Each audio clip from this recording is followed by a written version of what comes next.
na no dem special drinks eno so ya ahodo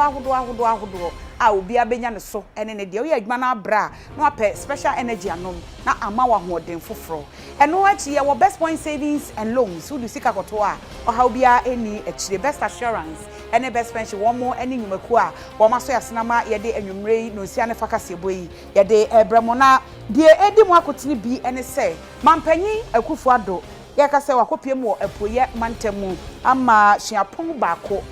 sesei we bia no COVID-19 Trust Fund one with the PPs bebre akoma ayaresabia maako edumiensa Franka tuni ma NDC amanyoko no ye nka ne mampanyi John Dramani Mahama ene wakopiem ewo bole wono so akwa ni din a sesei wokuta ID card December de to sonson obetimi ato aba Ghana for medicine seme ewo Lebanon abeto Jose Kennedy Japan tai eche ama ye disafo ni bebre aba omei emo US mino akwa wo Ethiopia wo mu ehia ventilators ye de bia koma wo mu a eno so ebeboa wo mu explosion bi a esi wo Beirut no mpanyufo ani abre ehwehwe se so ye benya akrati asifo bi ana ensempi ka ho na ye de ebrem wo kasebo mu ye ne a ye de bra no midin e de Akosua Sarpong mene Obahima Afia Asiedu Afia kasebo no emu ensem enie Ghana mampanyi Nana Addo dankwa Akufo Addo akopiem wo epoye mantemu so menya na Sarpong baako a wonom asie no no na wakwakobie ano a eba be fiti ase na suafo akwakosua de na eno akiri no de asobo fom a phase 2 de toso mienu school ne fa ba bi no so wo fiti ase a wo ba besi Ebro mampanyi ebie Sarpong na no ewo so menye wo epoye mantemu no omampanyi sisika no omokoji free Italian Export Credit Union and Deutsche Bank ewo Germany chain we ebeboa me enya Sarpong papa ebema ensa no adwuma wo Ghana ha sei omampanyi kira no se ensa asiru anu ma yeju omo nsasi esi Sarpong no so no get fund enam National Council for Tertiary Education so edisika be de ba betu omo eka edina wotwe mienu ntamo de omo nsa ko musika. I was last here in November 2018 as part of my annual tour of the Eastern region to see for myself the progress of work on this university. 1 year and 8 months later, I'm happy to be back again in Somanya, this time to commission phase 1 of the University of Environment and Sustainable Development and to cut the sword for the commencement of construction of phase 2 of the university. The University of Environment and Sustainable Development, UESD, funded through the Italian Export Credit Agency, SACE, and the German bank, Deutsche Bank, is yet another example of our nation's commitment to providing quality education and skills training for our people. Indeed, this is the first university in the country with a mandate to provide higher education, research, and disseminate knowledge on matters of sustainable development, the protection of the environment, and a focus on developing agribusiness. Furthermore, Get Fund has released money through the National Council for Tertiary Education for the payment of compensation to the original landowners. Part payment has indeed been made, and I've been assured that the outstanding amounts will be settled within the next 2 weeks. The contract for phase 2 was signed on 6 May 2020. It is a turnkey contract agreement with Messiers Contractor valued at 49,891,098 euros to be completed within 30 months of signature of the agreement. I'm pleased to announce that government through the Ministry of Finance has granted financial clearance to the university to recruit an initial 300 staff to enable its smooth takeoff. The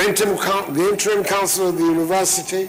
is moreover expected to begin recruitment of its first batch of undergraduate students for the 2020-21 academic year. Aswafo abedi e chiro hwegu mesia ho nsem so eye doctor ya ose educhum na opanyin nsem a woka nyina ese covid-19 ebrei muntie aban de bambon hyehye a emu odu na emu pinsu egu akwan so ebebo adesuafo achechefo ene nyumanfo nyina ho ban ebra ye bie sukui emo. Mr. Speaker, these are the measures the Ghana Education Service has put in place to ensure staff, pupils and students are protected against COVID-19. All schools have been disinfected against COVID-19. All schools have been mapped to a health facility for medical response in case of a need. The phased return of students ensure that there can be social distancing in the classrooms and dormitories. Students and staff were supplied with a complement of face masks, 3 in total to each person. Ghana Health Service and the School Health Education Unit of GES have trained staff at all regional district and school level on COVID-19 protocols.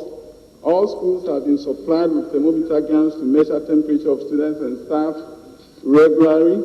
For the period of the phased reopening, school facilities are not available for outside activities. All large gatherings in schools have been suspended. Mr. Speaker, in boarding schools, students attend dining in batches to ensure social distancing. And we have identified isolation centers for schools so that when students become affected, the protocols can be followed accordingly. Thank you, Mr. Speaker.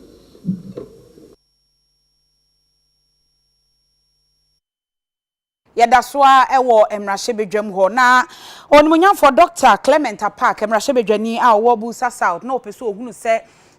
ye ka double track no a se de enkwada no ko school no daben e na yeyi afri ho ne no e na Dr. Duchum esan eyi ano a wo chese se wo hwe school ahodo abe se ahasane adwo wo twe baako 381 eno no ye ka public schools a wo mo de aye double track na eno no na enche bia ye hwa amfri sabre ya nkopim emfie ennan fie num die na weyi afri ho.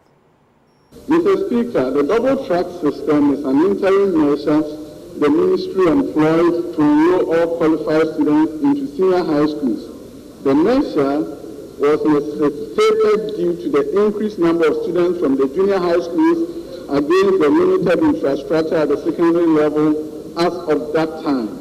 Mr. Speaker, implementation of the double track system commenced in the beginning of 2018-19 academic year.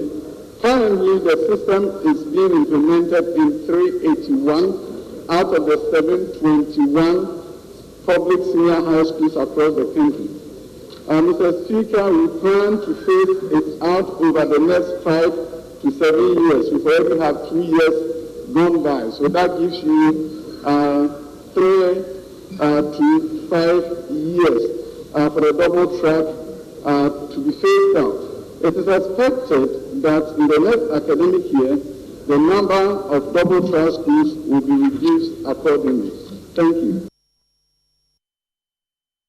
COVID-19 Trust Fund no abeto dwa say wo mo di PPEs bebre ama apomdin ma efo bi a yahye da yi o mesi wo he wo mantam mako enum he wo Ghana afanan enyina. Ayaresabi edumiensa 13 ewo Ghana ase no na COVID-19 Trust Fund no efiti July de to so ngwotwero moche enema ede amomo sika ewomu no beye 10 million nenam so emempenifo chiechiri mu say ayaresabi awdo mu saka bie no eye National Cardio Center no ewo Kulibu baby ehwe enkoda ni adwumuyare so Kulibo munya bi ebrekro na mu na dodo wa ayaresabi no munya bi CNJ ayaresabi no ewo Sakomo no Trust Hospital ewo Usu Jubilee House Medical Center ewo Encrine epoye mantemu no ensawom adwaji Municipal Assembly Isolation Center na wa Akrama no musu nyabi tetekwashi ayaresabi wa poye mantemu Roman fire resabi wa bato fra mantemu ketekrachi abaya resabi wa uti mantemnim ena Asafo Boachi Specialist Hospital ewo ahenema kokoben otisina ni adema abedwoko muhwe COVID-19 Trust Fund ne so Mami Sofia Braboafo ekufu ekasai. This first phase distribution program is to complement the government effort in the supply of PPE and other medical items to institutions and frontline workers across the length and breadth of Ghana for the fight against the coronavirus pandemic. This program has been made possible through a simple procurement of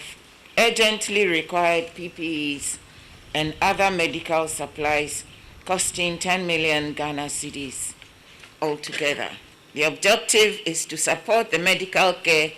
and treatment of the COVID-19 cases, as well as preventive measures of the valued health staff. The selection of the facilities to benefit today was based primarily on a review of solicitation letters we received at the fund, as well as looking at the rate of spread of the coronavirus in the country. The fund continues to express the deepest gratitude and appreciation, and indeed, the gratitude of the people of Ghana in general to corporate bodies, churches, NGOs, institutions, groups, and individuals who have made significant contributions and donations to support the efforts the government is making to contain the pandemic and alleviate its effects. While expressing this gratitude, I wish to reiterate that we have to continue to be like Oliver Twist. And it's not that we are greedy or we are ungrateful, but because of the need, we are asking for more. Etifido bolea na Franketuni Emma NDC amanyoko no yera John Dramani Mahama enkane mampanyi no na wakwako chiro ni di ama enne wono so ekuta ni voters ID card nyame adoma December da so yekoto aba wono so ebetimi atobi na no ena okasa fa sa bambofo a yede omo akwako gu boda no so no okasa ye na yentiese do sika ne nsem. A lot of the things that are happening, closure of radio stations, harassment of journalists, and just recently during this registration exercise, the alienation of people and the questioning of their citizenship, the use of the military to prevent people from registering, it all shows a government that is determined to do everything to hang on to power. President Rawlings was the first president under the Fourth Republic. He ruled this country for 8 years. He handed over peacefully, a peaceful and united country to President Kufuor.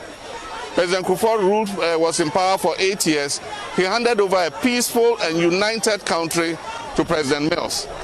I took over in 2012 after the unfortunate passing of President Mills. And I handed a peaceful and united country to President Akosua. Unfortunately, what nation is President Akosua going to hand over to me when I take over from 2020?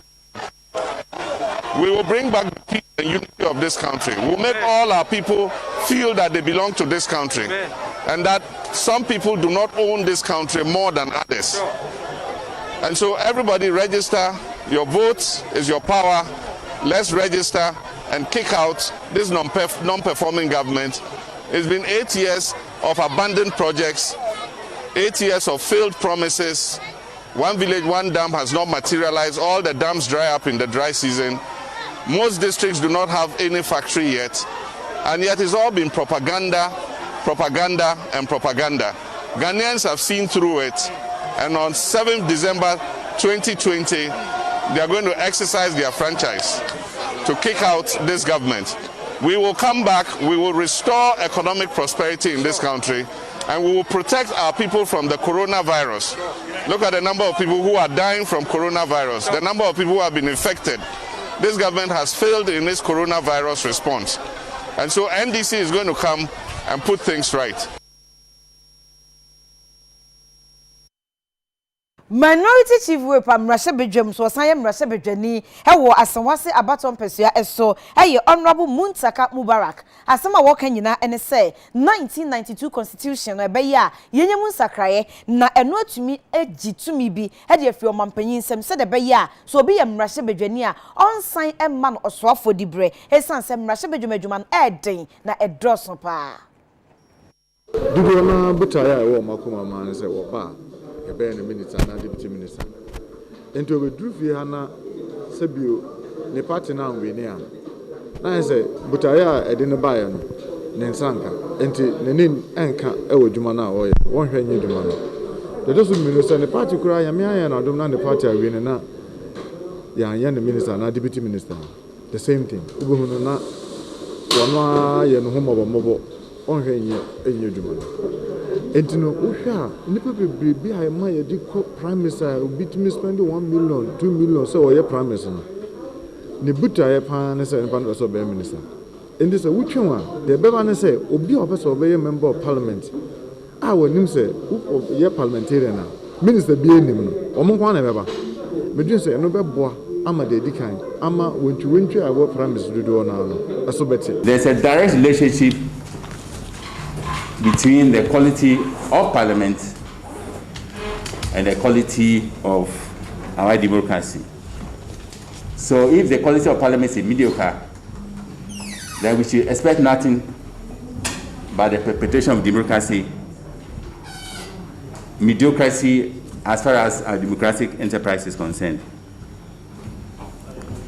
But we think that it's not enough to bemoan and lament the high attrition rate in parliament. In fact, we must swallow the bitter thrill of what happened by taking action. And I believe what is happening here is the first step in a long haul to confront this issue of a high attrition rate in parliament. One of the things I make parliament at home, they apart from I can't there, yes, because I'm not there, nipa na omo parliament so omo tene mu check akra na ne basa o hwɛ the process majority leader ne minister or the kire process of law making quite laborious enye ba yira brewa dwokra uhia nipa omo nimde uhia nipa omo wotema uhia nipa sebe omo wosuahunu na omo akwadare wo mraye mu ana amra ayeye ni mu na processes aye faso ni na ese o mokadare wo mu na wo hwe parliament na wo de toto the way over the years ye no na time they be aye pili of young MPs ni ade na emwaye kra inzi say ye pese I say ye pese ye be yifo na yesura na je sorry enye ye pese democracy no etimi ko enim but ye e say ye bo institution no ho ban na institution no ahode na ekosoro ya to akase ebo no eso na osoafo a ono ene hwe ensase ene obade nneoma a wode adom ye eso eye onimunyafo kwaku asoma kyereme na wode nani kotwa wisi akọ katamanso CSIR Animal Research Lands wo mo sase na ededa ho no kame ayese enkrofo bi a enya ban mufuo dan na omusie afasa ensase ne no wode kokobo ama wonom se wanhwe ya sa ejapade a waye woso nyina no obetimi aba bebubu no